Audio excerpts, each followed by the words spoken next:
It's going good, man. Had a little bit of an issue earlier. You too. I don't have to also be on today. It must be a good message. All this happened, man. I can't find my laptop. I searched this whole house. It just walked away. Man, so I had to go I went to do the job earlier today. So I put my tablet, I was getting in the car and I put my tablet on top of the car. And so I was getting my keys out the car and I realized I had took the lady's charger. So I went back in the house to give her back her charger and I came back, forgot I put my iPad on top of the car, so I'm driving and everything. And so as I'm sitting thinking, okay, what I want this lesson to be about today, driving home, then it hit me. I was like, oh snap, where my tablet at? Man, my tablet somewhere. somewhere in Marietta right now. Maybe it might find its own way home. Man, it was about like it was going dead anyways. So when I went to track it and everything, it was like they had went off. It was just last location. You know what's crazy? I remember hearing something hit the back of the car, and I was like, "What was that?" But I thought it was just my I thought it was my toolboxes falling over, like because I ain't got nothing else in the trunk but the toolboxes. So I thought it was the toolboxes hitting the back of the truck, like on the inside. So I was like, "Oh, it's just the toolboxes, like my drill or whatever hitting the trunk. It's fine." Couldn't realize that was my iPad flying off the back of the car, man. Oh, that was the iPad saying bye as it casted its weight. But the good thing, luckily I got Apple, so everything is backed up on my iCloud. So luckily I ain't have nothing on my iPad that was absolutely needed. Everything, and I learned my lesson because I didn't lost and broke probably 10 phones, and every time I got to start, I got so many notes that I'm like, man, I wish I still had them notes, but these backed up this time. I made sure everything get backed up now. I didn't learn that lesson, man. What's going on, Mike? How you doing, man? How was work today? Yeah, rough day, man. Like, I'm just here to listen, bro. I ain't really even gonna tune in, like, I ain't gonna talk this show. I'm just gonna listen in, need some positive vibe. Don't really care to talk about it too much, like today. Oh, no. My bad. I was talking to Mike. Oh, okay. Mike, my bad. Mike. Yeah, you can hear me? No, what you said? I say, damn, shout out to the other dude that was just talking. I hate that you had to cut him off, but whatever he going through, it sound like shit. He need to bring it to the front, folks, so we can discuss too. But I'm doing good, man. I'm blessed. Good, bro. Yeah, Mikael, yeah, bro. I know you going through something, and today's lesson ain't gonna be too interactive at all. I just want to do a little bit of teaching, give y'all some information, and then get on up. So that actually fall in line with where that's at. But I mean, if you don't mind sharing, it's up to you though, bro. It's on you. Yeah, no, I'm gonna just chill today. Got you, bro. Got you. All right. Yeah, man. Y'all know we start. Get 15 minutes, so we got a few more minutes left before we get started. Alex, what about you? How was your day today, man? It was a day, don't mind this background noise. I still got the kids running around right now, but someone I think quoted it best at work today. They said, "I know it's only Tuesday, but it's been a long week." Yeah. Yeah, man. It happens. It happens sometimes, but well, yeah, one day at a time. One day at a time, man. Yeah. But yeah, that kind of threw me for a loop, man. And then my wife was like, I told her, she was like, "Oh, we ain't got insurance on the devices no more." I was like, "Oh," because in my head, I'm like, "Oh, I ain't got nothing to worry about. Go home, pay the little $100 for the insurance, tell them somebody stole it or something, and that's that. We ain't got insurance on the devices. Oh, now I gotta go. We just paid this tablet off like maybe 4 or 5 months ago. I'm like, man, I just paid the tablet off. Oh my God. Yeah. But my hope is I'm gonna go in the morning because I gotta go do some stuff for the business in the morning. So I'm gonna go in the morning, drive over there, the last location that it had set. So it pinged me for the last location before it died. So I'm gonna go over there and hope. I'm hoping that it fell like off to the side of the road, and it's just laying over there on the side of the road dead. I'm just hoping. That's what I'm hoping. And you never know until you get there. I mean, hey, yeah, you go for it. I lost the basketball the same way. I know it's not the same price range, but I went back to that road and I'm like, it's got to be here somewhere. But yeah, it never came back to me. Yeah, man. I'm just hoping it just. I mean, if it is, you know what I'm saying. If it never come back to you, unfortunately to say this, it might be a blessing for somebody else, bro. Someone might need it a little bit more. Yeah, no. Right. Yeah, well, I'm hoping somebody pick it up or something, and then, you know, we all. That's the same logic I have to use when I think about my house when it got broke into. I'm just like, you know Yeah. what? You know, someone needed something a little bit more than I needed it. So, Right. or Right. else you just go crazy. Yeah. Shit, I've been through the same thing, bro. I lost 3 phones with hella lyrics in them bitches, bro. So you already know how I feel. Like, Yeah. I wouldn't be surprised Yeah.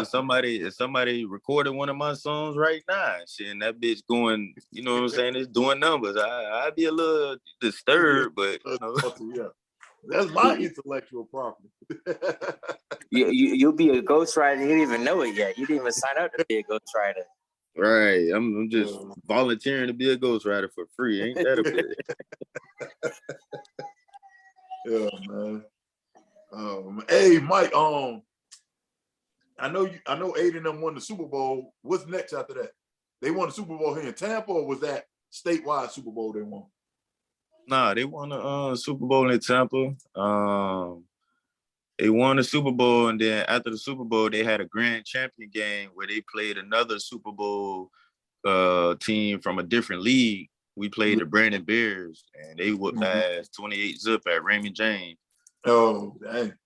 But, you know, it was more so the experience. The kids get to be in the locker room and get to see all the, you know what I'm saying, how an NFL player would live. So hopefully it brought, you know what I'm saying, a lot of motivation to them players to be like, damn, this could be my lifestyle, even though they only 8 years old. But I mean, but yeah, just like you said, it's that exposure. And here's the thing about life, man. I'm so glad you said that, bro.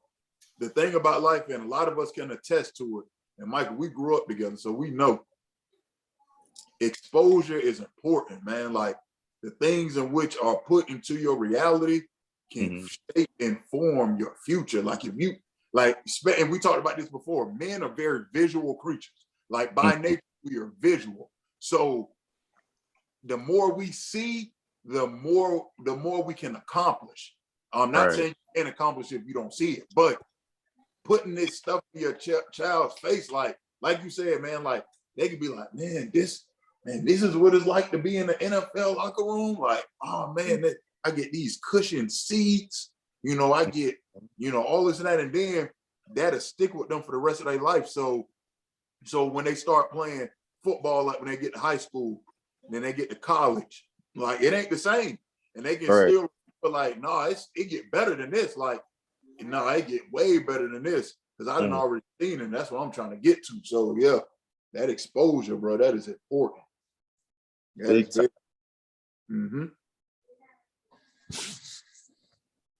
man. That's why as men, we have to expose our kids to as much as possible. Like the more we can expose them to, the better for them. Because that it makes stuff, it makes accomplishments the norm. Like that's how it's supposed to be. Like, and you got like, I've been listening to, I listen to Eric Thomas podcast. I ain't never been to Dubai, but I've been living the Dubai trip through him. So he just talk about like how it is in Dubai and how what we deem as being luxury is like every day to them. So like, you know, they drive, everybody got a Lamborghini. Well, not everybody, but you know, it's a common car. Lamborghini is a common car Jaguar trucks are common cars. Like taxi drivers picking you up in Benzes and stuff like that's common. Whereas for us, you got individuals, especially in our community, where they risking their freedom, they taking their life, they taking other people's lives. You know, they doing all of this unmoral stuff for things that in other nations, you know, are just commonplace. Like how we look at a Honda Civic is probably how they look at a Benz. But you got people over here willing to sell poison to their people and kill people to get a Benz, when in another country, a Benz is equivalent to a lemon here to us, man. Like, that's why exposure is important. So you can show like, man, this ain't really nothing, man. Like, this is how it's supposed to be. So yeah, man, that exposure thing is very, very, very important. Got to start exposing our kids more. Man, what time is it? 8:14. We got 1 more minute left. But luckily, my wife got a tablet, so I'm doing the presentation on her tablet. Bro, I was sitting here like trying to figure out, all right, how we gonna do this? And you know, the crazy thing is, my wife had suggested her tablet, but I just so happened to order a computer camera, a webcam. That's what it's called. I just so happened to order a webcam a couple of days ago, because up here, the first week that they went back to school in DeKalb County, they made the kids go to virtual school. And so kids had to go to virtual school because of the COVID numbers or whatever. And so Liam had to be at home all week. And Liam's laptop charger stopped working at school, and they was like, I got to order another one. I'm like, what? That's y'all stuff. That ain't my money. Why I got to order a laptop charger that malfunctioned, not from my fault or my son's fault, but from y'all fault? I got to purchase another one, whatever. So he was using my desktop, and my desktop don't have a webcam on it. So I ordered a webcam for him. And so it came in, but they ended up having to go back to, they ended up going back to the campus. So I was like, okay, I can just record on my desktop. So I was like, all right, I'm good. Man, I'm telling you, I read this book, I forget the name of the book, but in the book, they had a mantra that says, you know, you tell yourself this: adversity does not move me. If you operate in that adversity does not move me, what happens is, even when adverse things happen, because adverse things are going to happen, it keeps you in that calm mindset to figure out what's going on. Because, like, I'm telling y'all, that first thought that came to my head was like, when I realized my tablet was gone, the first thing that came to my head was, how am I going to hold these Zoom meetings for these gentlemen that need this? Like, that was the first thing that came to my head. I was like, dang, I ain't gonna be able to uphold what I need to uphold. But then I just stayed calm, and then I just, you know, ran through all the scenarios and everything I can do, and then I was able to come up and still get stuff done, even right now. So yeah, we're gonna go ahead and get started. Give me 1 second here, share my screen.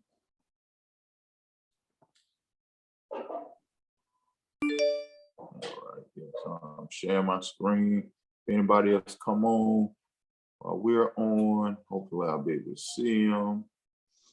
All right.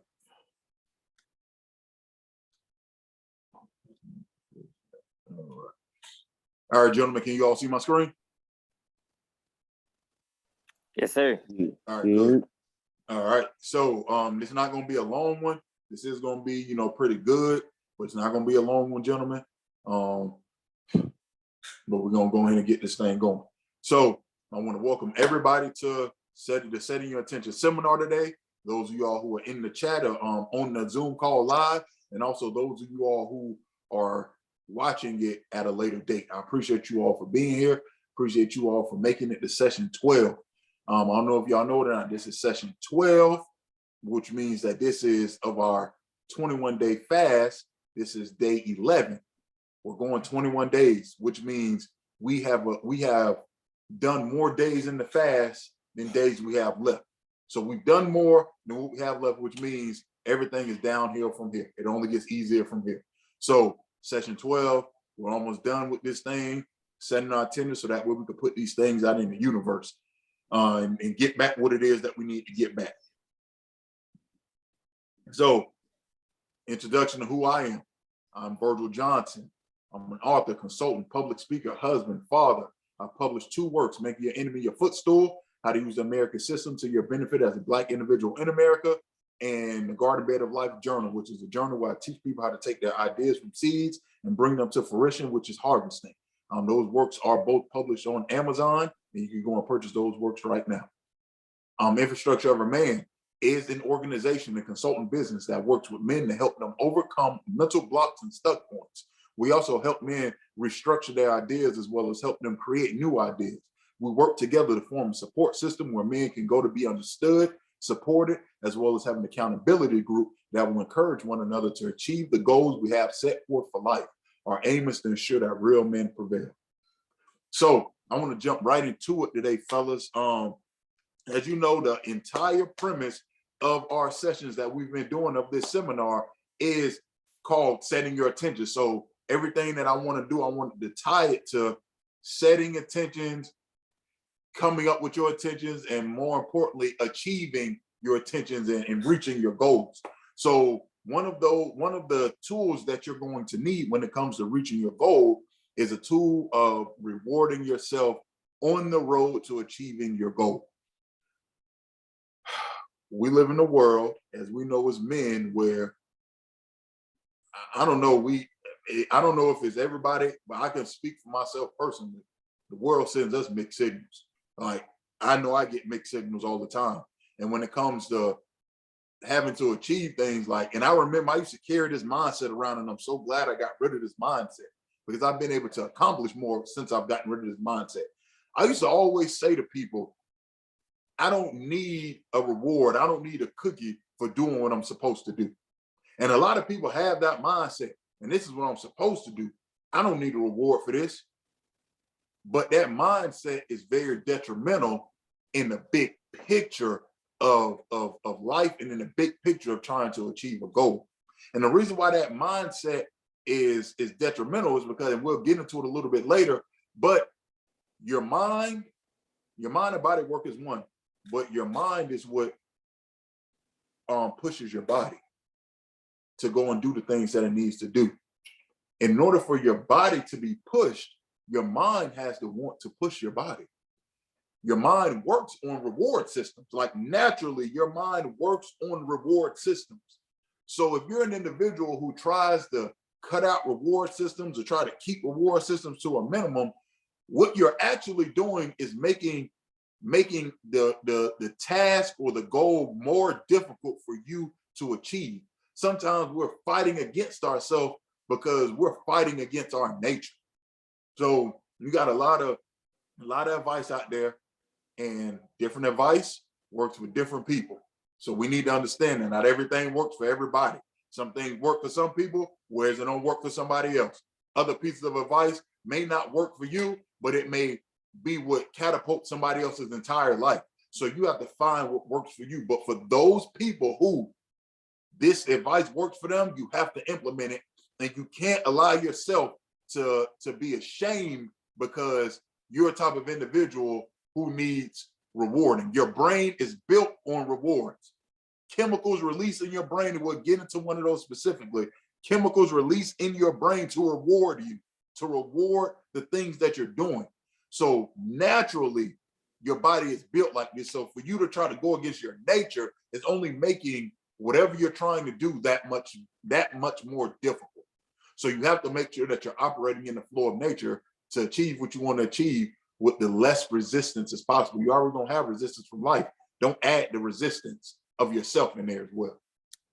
So I want to talk about that chemical that we were talking about. It's called dopamine. So what is it? Dopamine is a neurotransmitter responsible for transmitting signals between the nerve cells of the brain, and dopamine is often called a chemical messenger. It plays a significant role in the body and has a direct impact on our central nervous system. While dopamine is often referred to as a pleasure chemical, this is a misnomer, as dopamine, hold on one second.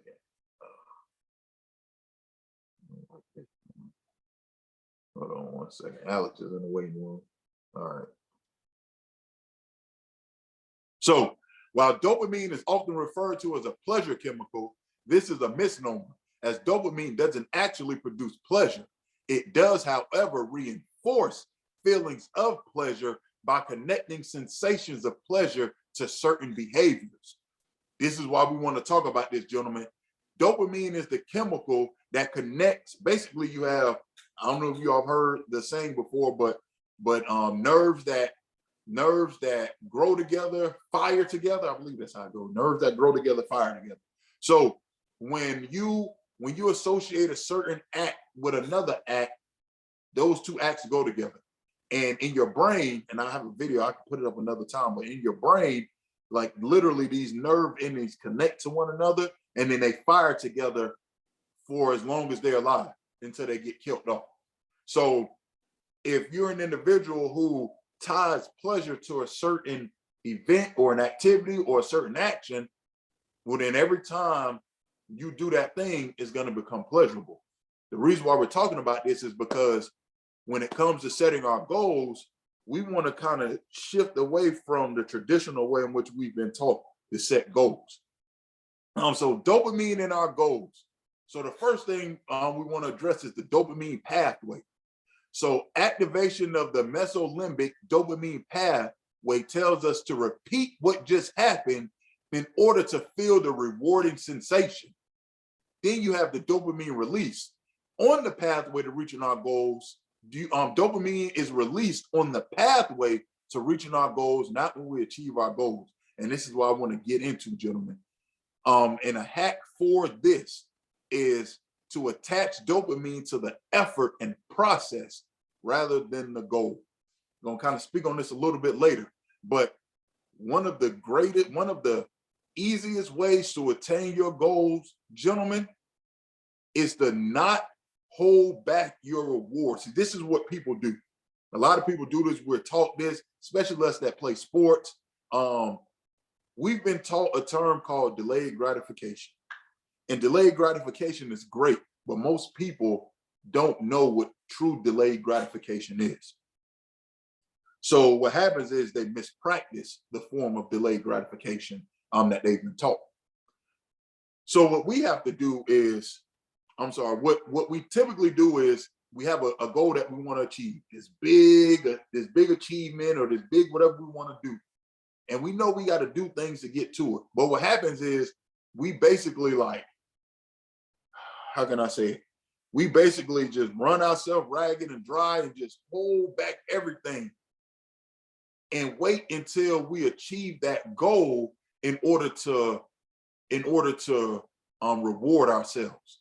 But that is very dangerous in multiple facets. It's very dangerous psychologically, it's very dangerous in the moment, it's very dangerous afterwards. It is one of the main causes of depression, anxiety, all of these things. We're holding back our reward until we reach our goal. Gentlemen, the trick to ensuring that you get to your goal is to reward yourself on the process, during the process, on the journey, on the road to the goal. That's how you ensure that you reach where it is that you're trying to get to. Now, what do you want to do? Real good step. You want to find, first off, this is why we do, oh man, I'm all over the place right now. This is why we do our reverse engineering. This is why we do our SMART goals. This is why we do our goal setting, because we're planning, because we know exactly what we need to do. We're not just throwing something random out there and then trying to randomly achieve it. No, we know exactly where we want to go and we know exactly what it takes to get there. I told you all, success is predictable. It is very predictable. If you know what steps you need to take to get the way you need to get to, you may not know how long it's going to take, but at least you have the steps to get there and do what you need to do. So you know what are the major things you need to do in order to achieve that goal. So it's not just, oh, I want to do this and then this is going to happen. For instance, Micah, you want to become, I'm just guessing, I may be wrong, but you want to become a top-selling music artist. Well, on the road to becoming a top-selling music artist, there's a whole bunch of other things that you have to do in order to get there. But if you hold back all the rewards, if you hold back all your positive thoughts, if you hold back all of these opportunities to release dopamine until you actually become that, what happens is you make it more difficult for you to achieve that goal. That's why what we want to do is remove your goal or intention from off the pedestal. Don't put your goals on any pedestals. Do not. Now, I know some of y'all are saying, well, it's supposed to be something special. Yes, it is. It is supposed to be special. That the achievement that you're trying to achieve is supposed to be something great.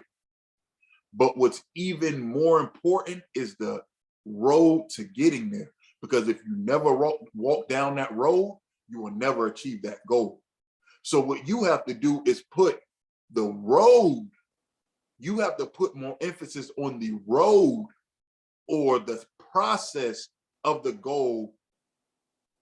You have to put more emphasis on that as opposed to the actual goal, because traveling down that road is what's going to get you to that goal. So on that road, you're going to have checkpoints and markers. What you do is you reward those major checkpoints and markers. You don't hold out your reward until you reach the goal. No, you reward each checkpoint and marker. So let's just say using one simple one is easy. Everybody can relate to this. If you want to lose weight and you're like, in the next year, I want to lose 50 pounds. Don't hold back all your rewards and stuff until you hit 50 pounds at the end of the year. No. What you do is you set benchmarks. So for every, say, maybe, you know what, to get that dopamine ball rolling, when I lose this first pound, I'm gonna give myself a small reward. Because what that's going to do is get the dopamine ball rolling. Like that's gonna, oh, this process feels good. And then you start setting incremental goals to reward yourself. So then when I lose 10 pounds, I'm gonna reward myself. When I lose 20 pounds, I'm going to reward myself. When I get my BMI down below, 15%, or let's just say starting at 25%, I'm going to reward myself. Below 20%, 15, like you start rewarding yourself on this process. So then it makes it easier to attain the 50 pounds. Which one do y'all think is more difficult to do? Get to the 50 pounds or lose 50 pounds or lose 10 pounds multiple times? The more difficult task is losing 10 pounds. I'm sorry, losing 50 pounds. The easier task is losing 10 pounds multiple times, but you reward yourself and you give yourself small rewards. Then when you reach that goal, then that's when you have a bigger reward. But the rewards keep you on the path. You have to, gentlemen. This is not some, I know a lot of us were raised by tough men. We got a lot of tough men in our life, and they tell us one thing, and they have a certain way of thinking. This is science. This is not something I'm making up. This ain't something I'm trying to tell you to feel good. This is me literally trying to help you make sure that you achieve the goal that you want to achieve. So many of us were told to tough it out, stick it out, stay strong, stay on the path. Why go through all of that when you can just incrementally reward yourself and get the same desired result? Do like the goal, and we read it the other day in Hill Harper's Letters to a Young Brother. The goal is to work smarter. That's what the goal is. So if people want to work hard, the goal is to work hard at working smarter. What is smarter? Holding back all your reward and waiting to the end, or rewarding yourself incrementally on the path, so that way you will incentivize yourself more to get to the end. You got to work smart at working hard, work hard at working smart, gentlemen. And this is the smart way to do it. So if utilized correctly, dopamine can allow us to enjoy the process. That's what it's for. We talked about it earlier. It's that chemical that releases those feel good. It releases those feel good receptors in your body, or activates those feel good receptors in your body. And so it allows you to enjoy that process. This is done by rewarding your efforts along the way, rewarding your hardest steps, gentlemen. So this is how you do it. You make sure you reward your steps along the way. Find out what a good reward is and reward your steps along the way. Quick story time. Before I moved up there to Atlanta, in 2018. Before I moved up there to Atlanta, You know, I was like, okay, there's things I got to do, things I got to, you know, get in order, stuff like that.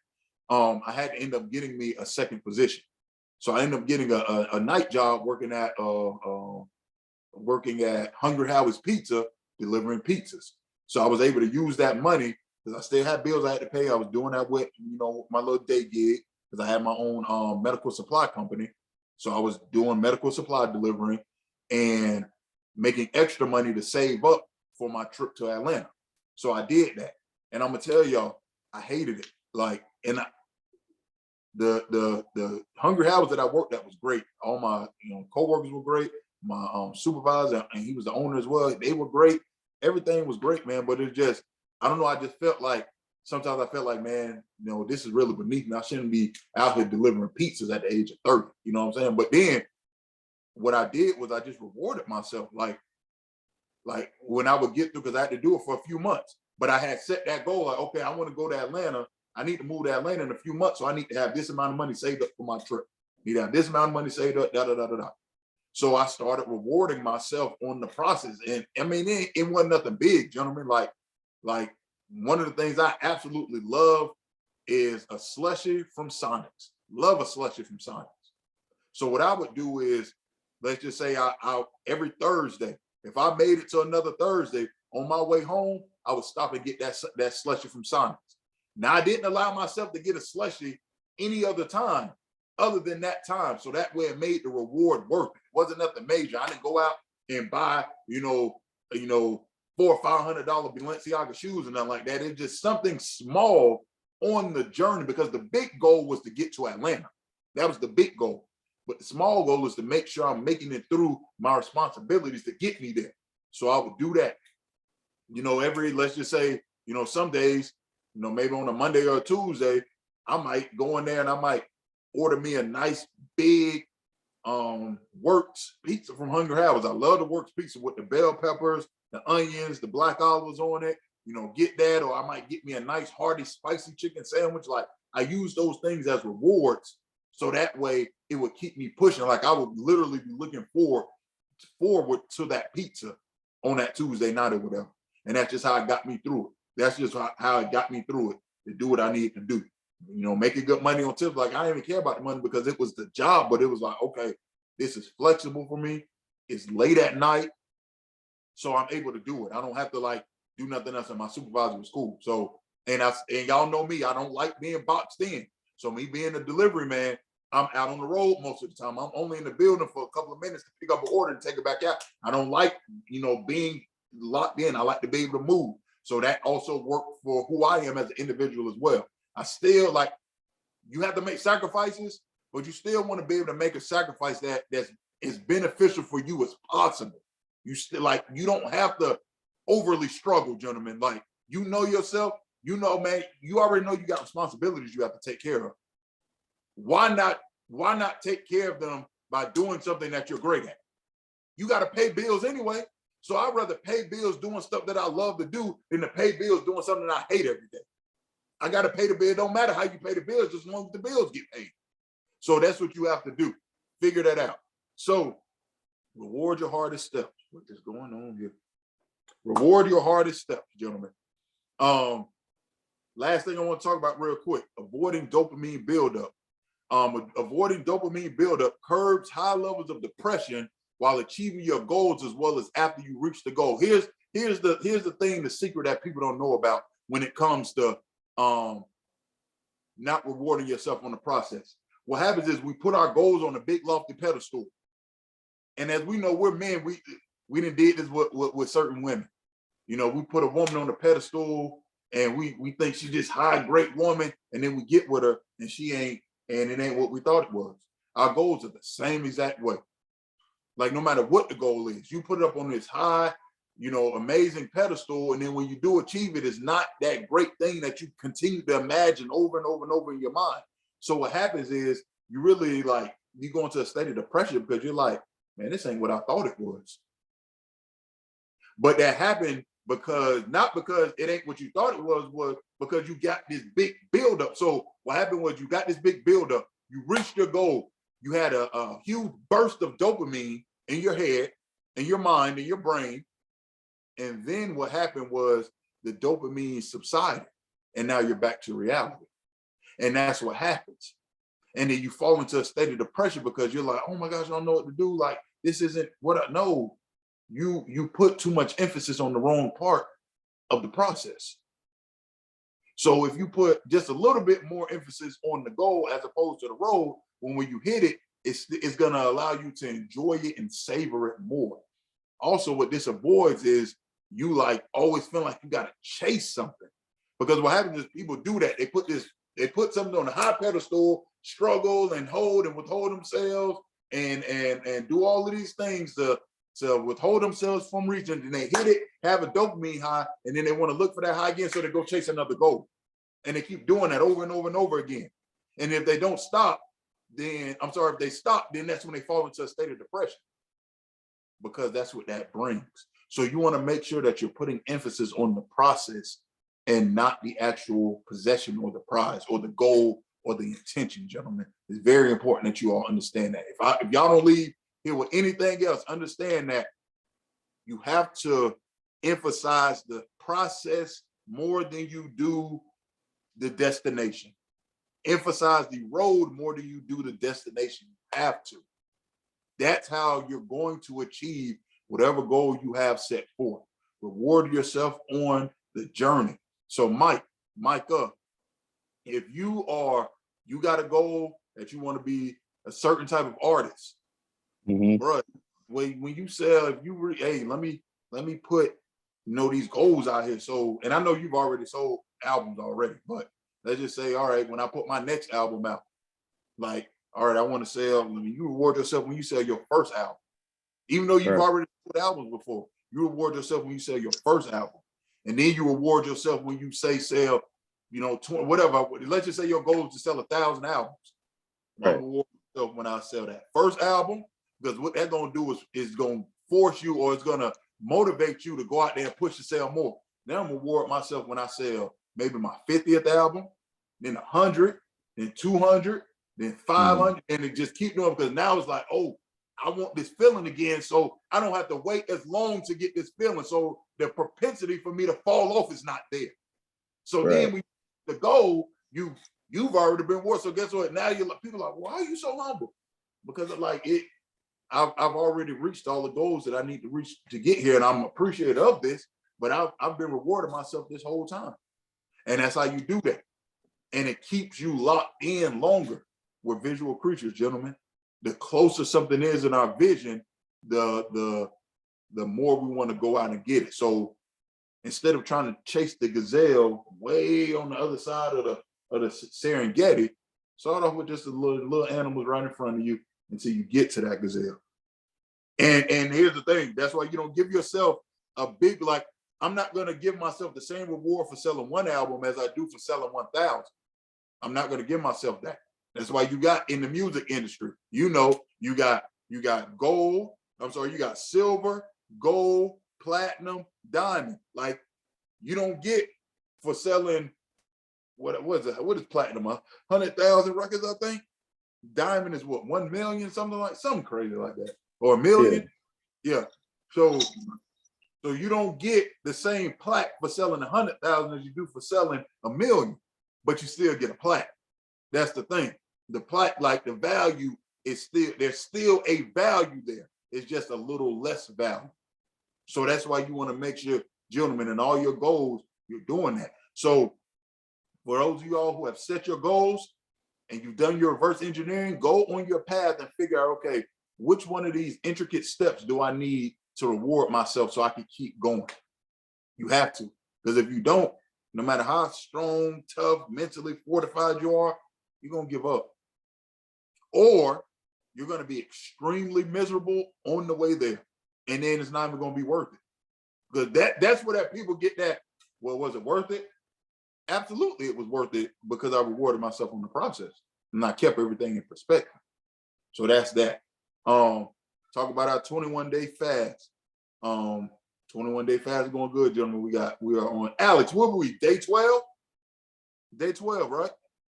Right, yeah, going with the date. Yes, sir. We are day 12, so we only have 9 more days left of our fast, gentlemen. if you still got some stuff that you're trying to get together, get it together, because you got a week and 2 days before you go give your offering to the Most High, and you want to make sure you going with, okay, hey, this is what it is, and I got everything in line. Most High, this is what I want you to do for me. So make sure you get everything in order, so that way when you go to him, there's no confusion, there's no convolution, there's none of that. It is right there on a silver platter what it is that you want, and you just hand it over, and you can make that thing happen. So make sure you get everything in order that you can, gentlemen, so that way you can make it. Mikaya, I know you said you want to stay quiet. That's fine. Hopefully your fast going good for you. Hopefully things are working out for you. In regards to that, Alex, hopefully your fast working good for you. And it should.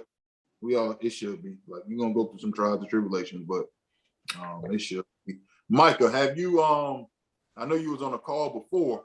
Have you had an opportunity to start your fast, or you ain't started? No, bro. This is my first. I tried to tune in the other day, but for some reason my phone was tripping.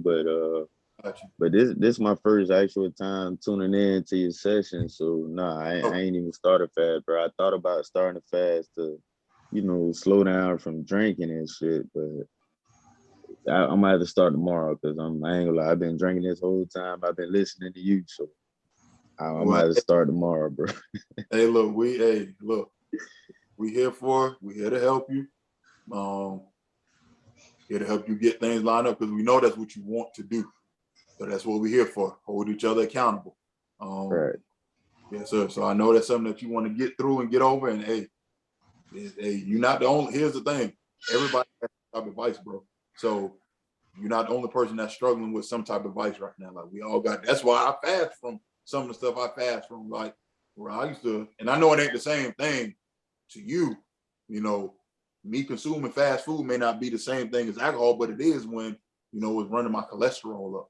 You know what I'm saying? Like, I totally agree, bro. My bad for cutting you off, but you got to realize that addiction is an addiction, bro. Yeah. Like, people is addicted to getting money. People is addicted to eating. People's addicted to sexual activities. It don't matter what your addiction is. Addiction is an addiction. So if you want to stray away from it, or be able to be in control of it, you have to take certain steps and measurements. But it just, for certain people, it's a little bit harder. You know what I'm saying? It just, like, for me with drinking, it's like, I don't know y'all's situation, but I work from 6 to 3:30, right? When I get off, if I'm not around my girl, because she got her own place. So if I'm not around my girl and my kids, then I instantly become in a mind state of boredomness. I need something to replace, you know what I'm saying, me not being around them. So in drinking, it's equivalent, because of course, it makes you feel good. You in a good mood, and you trying to relax after a long day of work. But I realized that it's taking a toll on my body, not just like physically, but like I could be doing a whole lot more productive stuff. I could be making more music. I could be trying to network, or you know what I'm saying? But especially financially wise. So it's like, I don't know, man. No, I understand exactly what you're talking about, to be honest. It was, I spent about a good 5 years away. I was working in Jacksonville, and my family's still down here in Tampa. So the whole time I was up there, I won't say the whole time. I mean, maybe first year, I was still doing good, like spending my positive time, because I would go up there for the week and then come home on the weekends. But being up there in the week, not being home, my family, it felt like, part of me felt like I was missing out. Part of me felt like, detached. And like you said, the moment I got off work, everyone left. I was with myself. I'm just like, like you say, you try to find something to fill in the time, and that's one of the easiest solutions. And it's something I'm still suffering with today, because I built like this lesson was talking about. You reward yourself with these certain things. It's like training your brain that that's the right thing to do. And I'm still struggling today. I mean, it's been almost 2 years since I've been back home, but to this day, when I get bored or when I get back in my alone space, the first thing that triggers my mind is, I'm gonna go pour a drink for something. Right. But yeah, it affects you physically. I mean, feeling that affects you.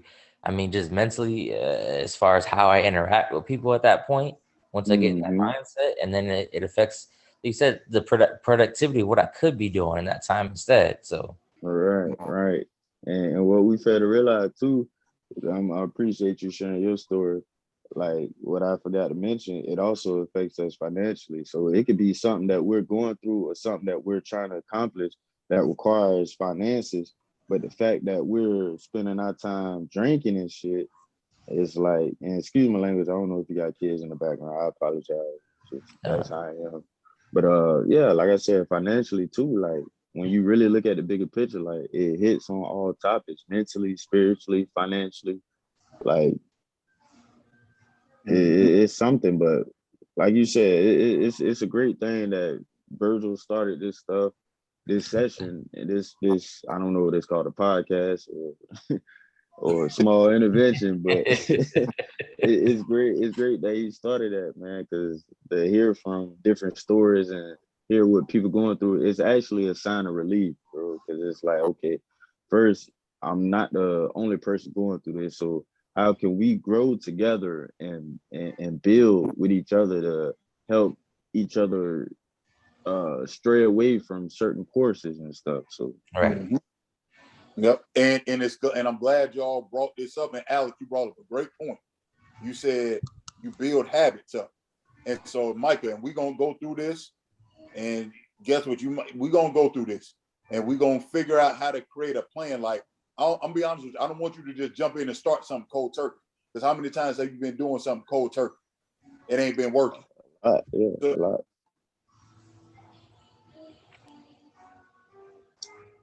Hello? I think Virgil dropped out on accident. It just went quiet. He must have lost connection. But I mean, he was making a point as far as, I mean, there's been plenty of times where, as far as starting cold turkey, I put myself in that same situation. I'm like, you know what? I'm going to do, the other day I did 21 days. And bro, the first few days, I felt like I was getting shakes. I was getting headaches. I was getting all kinds of stuff just trying. Yeah, you was going through withdrawals.